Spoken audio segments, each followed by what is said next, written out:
can also have warfarin toxicity. Okay. So with toxicity of this, again, we'll have signs of bleeding, petechiae, bruising, blood and stool, urine, etc.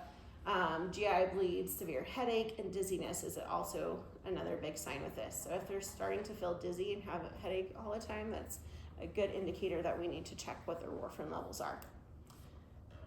It can take the liver between 36 to 42 hours to be able to naturally create the clotting factors needed to reverse these effects. So if it is severe enough, then we are going to need to help the body out. Okay? So our antidote for that would be vitamin K. Okay? But instead of having them intake it orally, if we have severe bleeding occurring, then we're going to give it to them IV. Okay? Phytonadione, goodness gracious, I just call it vitamin K1. 10 milligrams IV is typical, although it could be between 5 to 10. But just know that IV vitamin K is dangerous to give. I know it's a vitamin, and so you'll want to think that it's safe, but it's not. Okay? It is very important that we dilute this. It is very important that we give it very slowly. Sometimes you will get an order for an IV push because we do have emergent situations where it's more of a risk to delay. But ideally, we want to dilute it enough to give it over 30 minutes or more in an infusion, okay? But even if you do have to give it in a push, then it needs to be very diluted and you're going to give it very slow, okay? You're going to feel like you were standing there forever because there's a very high risk, a pretty high risk of anaphylaxis with this. It is very irritating to the veins, so it can cause phlebitis really easily. And it can also cause severe hypotension. Drop the blood pressure really quickly. Okay. So again, diluted and slowly. Very, very important. There will be warfarin resistance in the body for up to a week later because that vitamin K takes time to process out. Okay, so that person now that we needed to be anticoagulated because of whatever their risk factor is for stroke, CVA, MI, etc., right? Whatever it is, now is going to be back at increased risk for that because we have about a week where they're not going to be anticoagulated, but we need to save them from bleeding to death, right? But so just make sure that we are watching that person closely and that we really educate them again on those signs and symptoms that they have a potential clot so that way they can seek treatment early if they're not already in the hospital setting continuing in that time period. If there's really severe bleeding, then we can do transfusions of human plasma or clotting factor concentrates as needed. So we can directly infuse those clotting factors into the person. All right, so we have a patient that is receiving an IV infusion of heparin. So they have a DVT, right, and they're in the hospital for treatment. But then they're still on that IV infusion of heparin, and now they were started on warfarin therapy the night before. So why are we doing this? Which statement is true here?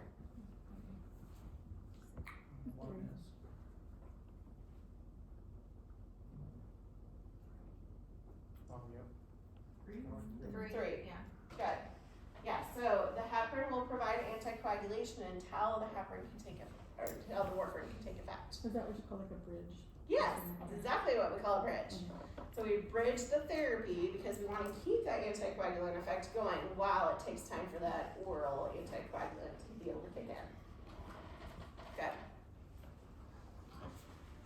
All right, other anticoagulants that we can do are we can have direct thrombin inhibitors, so working on that factor 2.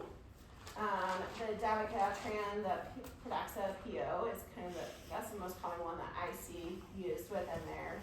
And then we also have our selective factor 10A inhibitors. So Eliquis, Xarelto, those are frequently used for patients as well.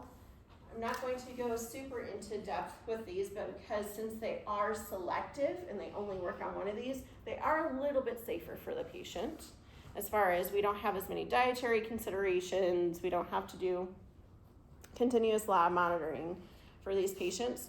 But of course, the big thing to note is that there's still always going to be a risk of bleeding, right? Because we're still thinning out their blood. So we need to make sure, again, that that patient is educated on those dietary and herbal things that can increase their risk of bleeding, right? And what the signs and symptoms that they're having troubles with bleeding are. Because again, they would need to be evaluated if they're having those. And so they are nice though, because again, a patient can be on those and they don't have to go in for monitoring of those levels. And so it is a convenience factor for a lot of patients, although these can be more expensive than like your warfarin and stuff as well. Okay, our antiplatelet drugs. So again, right, the very first instance of when that clot starts to form is when those platelets clump together, right?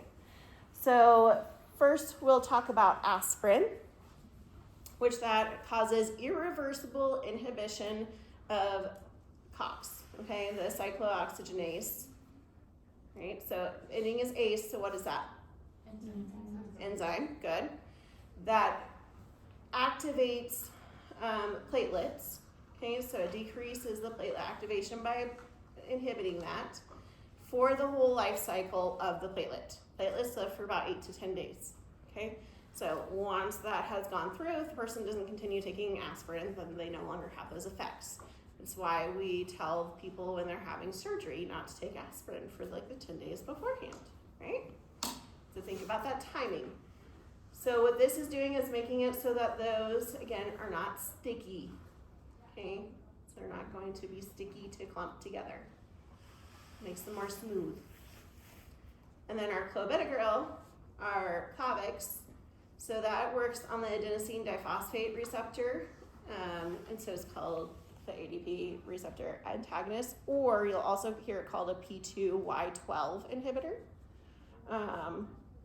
And what it does is it helps keep the platelets from aggregating, because we have these receptors that then allow those platelets to bind together to form that clump.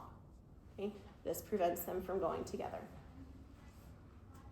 So by having this antiplatelet action, again, we're not decreasing the number of platelets that are in there, but we're keeping them from sticking together. So these platelets are just going to still do their other jobs, but they're going to slide against each other. So this person is still going to be at a bleeding risk, right?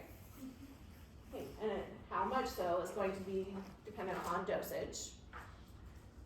Aspirin, when we're just trying to inhibit COX, is usually just going to be low dose, so the 81 milligrams.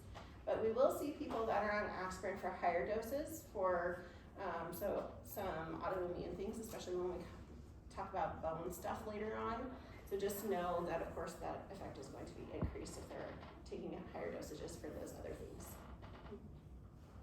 Again, bleeding risk. So again, still educating patients about watching like the amount of blood that they're seeing when they're brushing their teeth, watching for signs of abnormal bruising, all of that. So our thrombolytics and our fibrinolytic drugs. So these are clot busters, right? We already have a clot that is there and we want to break it down. So these, we have Alteplase, which is traditionally what has been used the most, but now we're seeing more and more facilities start to use Tenecteplase, or the teen case. It is a little bit cheaper, it's also a little bit faster to give. You don't have to give it via infusion, it's just a push, which is nice when you have a stroke patient. Much faster process. But either one of these that you are giving, your big issue is safety, okay? So we give these typically for strokes, most commonly, although if a person has an MI and they are unable to get to a center where they can do perfusion. So an example of this would be, I used to work at Weiser Memorial, okay? We get really nice inversions and get all socked in, yes, right? Sometimes in the winter. So we had a patient that was having an MI and we were all socked in, so Lifelike couldn't come in. And our ambulance crew that we had on was only BLS. They were not ACLS, so they did not have the advanced training to be able to take that patient. and it was going to take longer than when it started for the patient to be able to get to a perfusion center than what was safe, right? Because we need to reperfuse that area. So then we gave the patient the tenecteplase in order to be able to reperfuse the patient. Okay, so typically we like to have them go to a perfusion center where they can just go and suck out those clots and take care of everything else that they need to do for those MIs, but it is something that we do use this for as well. Okay. As far as safety, we need to make sure that it is given within 3 to 4.5 hours. You'll see different guidelines, and so just make sure that you are following facility policy and protocol of when the event started. That is going to affect if the patient can safely take it or not. Our contraindications are going to be if the patient had surgery within the last few months, if they have a known aneurysm, right, a weakened area of a vessel, right, then that is going to put them more at risk for bleeding, right, versus just taking care of the clot. If they have a known bleeding condition, again, of course, because their risk of bleeding is going to be too high, or if they have severe uncontrollable hypertension. So we're talking above 180 over 105.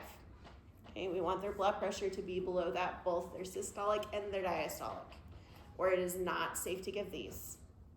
Okay, and their blood pressure needs to remain below those guidelines for the full 24-hour period afterwards, because otherwise they're at huge risk for a hemorrhagic stroke. These are always given under a protocol. So again, make sure you're following facility policy and guidelines for the protocols, because there are lots of checks in place to, again, make sure that it is safe and appropriate to give this medication to the patient.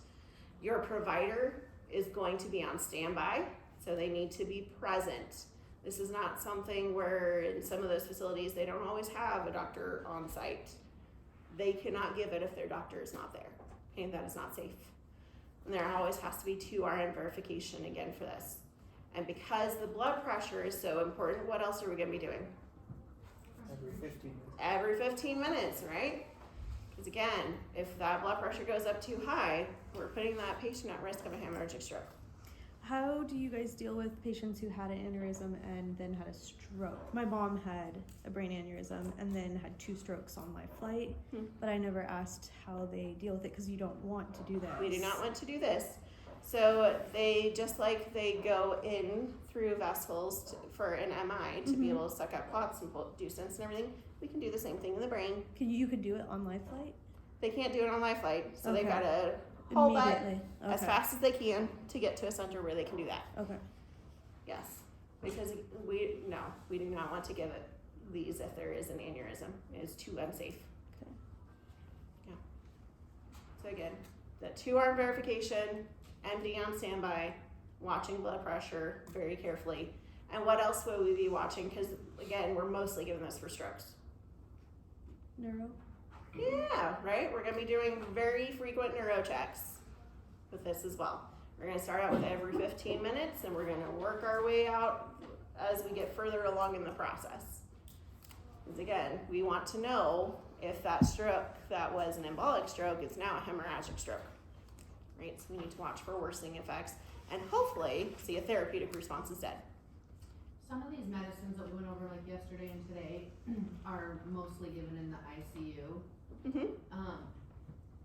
How do you know when you need to do, like, is it called arterial, like the blood pressures versus just a An normal? art line, so honestly, we don't use art lines very frequently anymore. When I first became a nurse and worked in the ICU, we had them on like every single patient.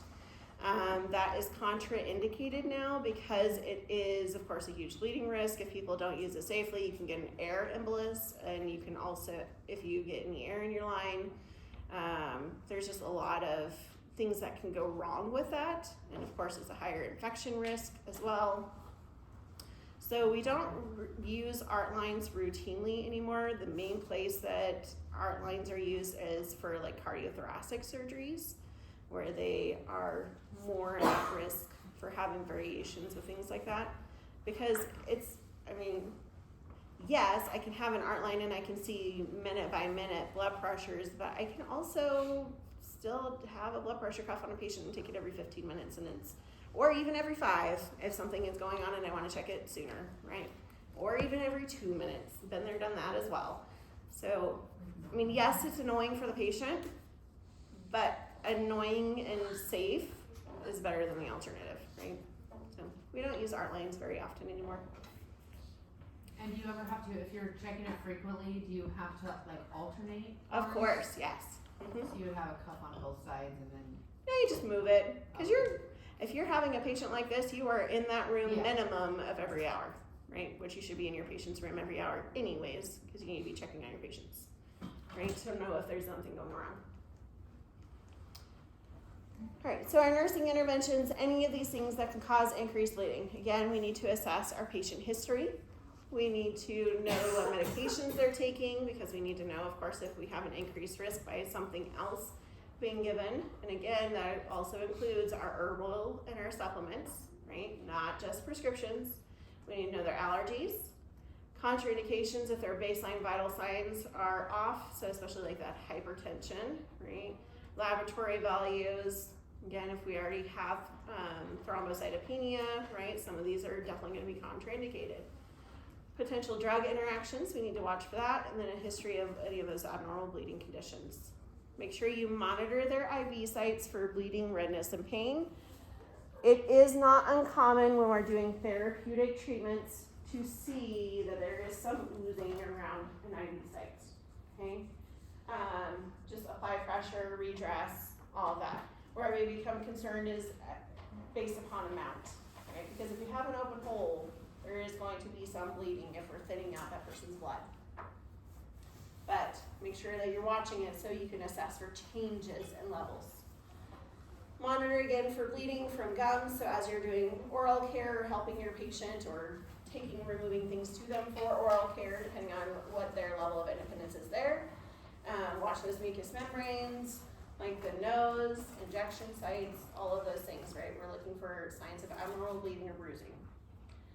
And, right, all the signs of internal bleeding, so paying attention to blood pressure. If we had higher blood pressure or even just normal blood pressure and you see that blood pressure trending down, right, and there's not a reason for that, like the patient's not having decreased pain or we're not doing anything to affect that otherwise, then that's an indicator, right, that I need to go check further into that. If a patient starts to become really restless, if they start to have tachycardia, coarse blood and stool or vomit, all those things, again, we're going to need to check levels and make sure that the patient is safe.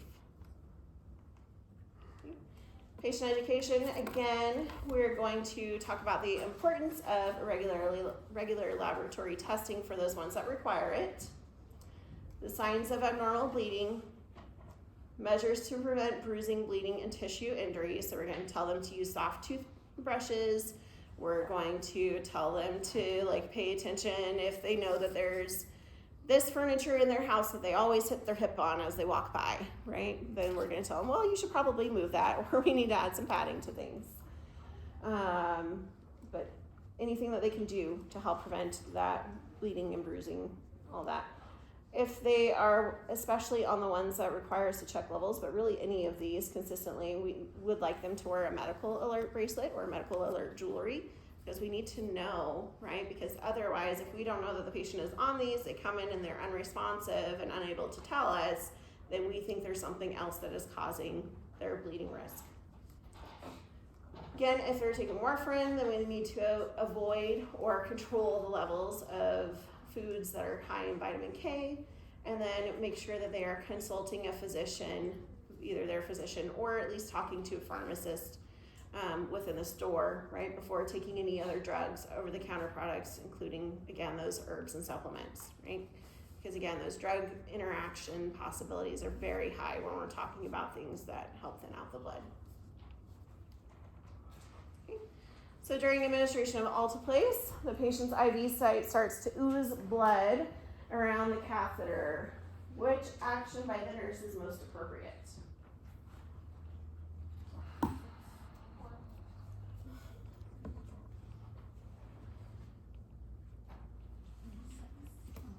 Which What's your number? 2. 1. To 3, right? Because again, it's going to be expected that we will have some, right? But we need to make sure where we worry about it, right, is if we have more. If it's a slight ooze, not a big deal. Apply a little bit of pressure, redress things, because we're going to expect that, right? We're causing that to happen. But if we start to see signs of more than that, then that's where we need to be concerned. All right, let's talk about Maria again. All right, so 2 years go by, and Maria, who is now 64 years old, has been brought to the emergency department with left-sided weakness and slurred speech.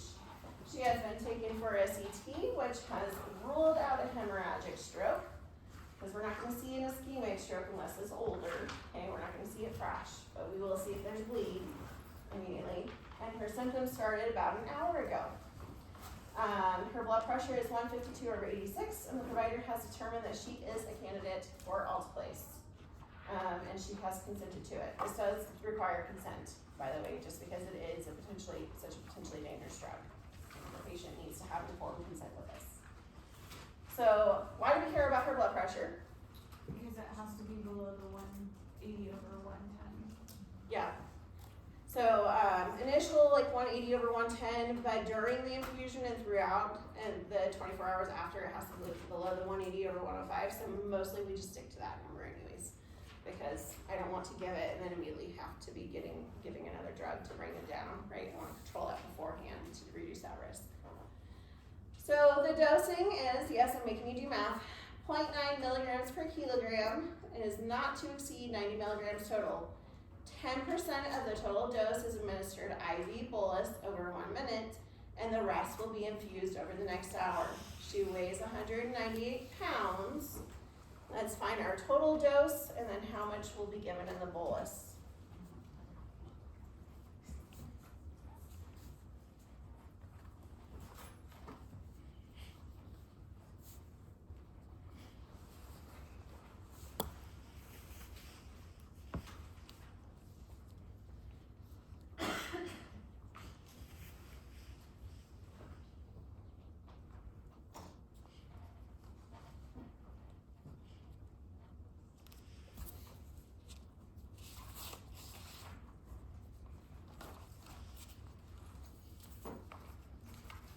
Okay, what's our total dose? 81 milligrams. 81 milligrams. So how much are we given over the bolus? 8.1 milligrams.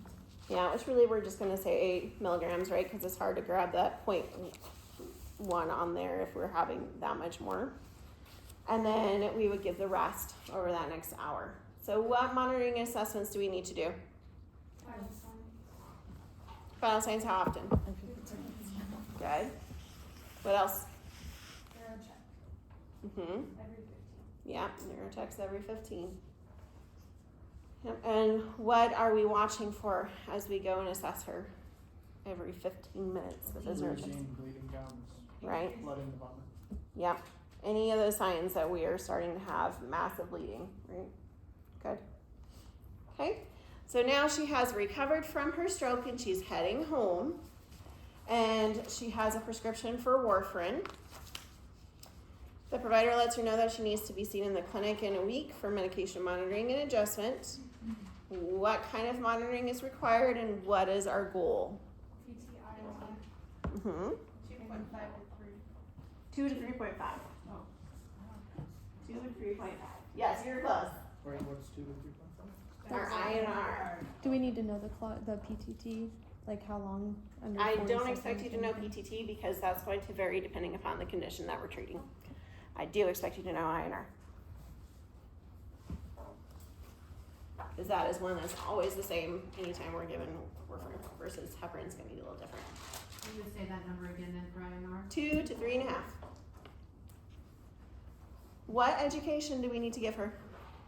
Dieting to avoid vitamin K. Yeah, or keep levels consistent, right? We just don't want fluctuation. So if they already don't consistently eat that, right? If they're not a vegetarian and aren't always eating salads all the time, then we just are avoiding those foods. If it is something that she has, and again, you need to keep it the same. Okay, what else? Herbal drugs. Good. Consult a physician before starting anything new. Mm-hmm. Good. If you fall, find medical help. Yes. Right? Like sometimes you'll need to get checked out, especially, right, if you fall and you hit your head, right, and you're on a thinner, you should probably go to the ER to get checked out just to be on the safe side, right? Or urgent care at minimum, and depending on how big of a bump we I get. was gonna say urgent care will send. Yeah? Mm-hmm. Especially with age Yes. and blood thinners. Mhm. Alright, so I went with stroke instead just because I wanted to talk about the alt place with Maria. But let's just talk a little bit about post-MI stuff now that we've talked about all these different drugs. Just because I want to kind of put this around full circle. So after a person has had a heart attack, these are the kinds of drugs that we are going to use for them. Okay? Aspirin, warfarin, clopidogrel, right? Those are self-explanatory. Those are thinners, right, of various sorts. So, and we'll do like aspirin and warfarin together, or aspirin and clopidogrel, or clopidogrel and warfarin, that kind of stuff. But we do want to keep that person anticoagulated because we want to prevent them from having another MI, right? Unless they have a reason where it's too unsafe for them to take them. Our beta blockers. Why are beta blockers going to be important after a heart attack? They relax the heart and they protect the heart from getting like too big. No, you're on the right track, but you're thinking of ACE inhibitors. So our beta blockers, remember, those decrease the size of the infarct and they decrease the risk of re-infarcting again. Okay, so they are protective, but in a different way. And of course, they do decrease the work of the heart rate through decreasing that heart rate and the blood pressure. Our ACE inhibitors, because of that bradykinin, right, because it keeps more of the bradykinin in our system, not only does it help with hypertension and all of that as well, right, because typically somebody that's on an MI is going to have those issues, but because of the bradykinin, it helps prevent that remodeling and helps stave off those effects. So it's also protective in a different way. And then why would we want dyslipidemia therapy? 100%, right? So after a stroke, after an MI or a stroke actually, this is when the dyslipidemia is more so important. So statins, right, we talked about those before, they're kind of harsh on the body, right? So a lot of people don't want to take them, which is fair, completely understandable. Of course, we do have some other options, but really, when it comes to after an MI, unless they have a reason they cannot take statins or they've tried them before and can't take them, they should be on a statin. But again, lots of people don't like to take them. Okay. All right. Okay, well, I did create a game for you, but we didn't get to it, so I can either post it or we can use it for a review, if you all would like to do a review. I'd love to do a review. Okay? Yeah. So, I think, well, not if I'm going to use it for the review. I'll make a different game for the review. How about that? I'll let you know. Because the one I created for this was just a Jeopardy game, so that one's quicker. We love games.